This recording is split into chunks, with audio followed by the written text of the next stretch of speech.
सकाळी दळण आणायला गेलते बरं का भावनं बहिणं मी. आणि झालं असं की तिथे एक आजी पण होती, तिचं दळण झालं. आणि जी दळण दळणारी बाई होती ती पैसे म्हणजे ही पैसे देऊ लागली होती आजी तिला. तर त्या बाईनं काय केलं माहिती का, असा हात केला आणि म्हणली वरून पैसे टाका. तर मला ते खटकलं, मी बघितलं. म्हणजे मग मी बोलले ना तर कसं होतंय माहिती का, की बाबा कुठं पण भांडते ना, आपल्याला हे असं देख होत नाही, आपण डायरेक्ट तोंड बोलत असतो.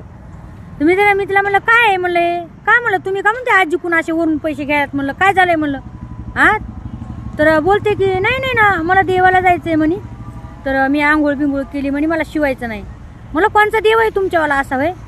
मला देव असा कधीच सांगत नाहीये की एखाद्या माणसासंग एखाद्या गरीबासंग तुम्ही असं हे करता म्हणून घाणेरडापणा.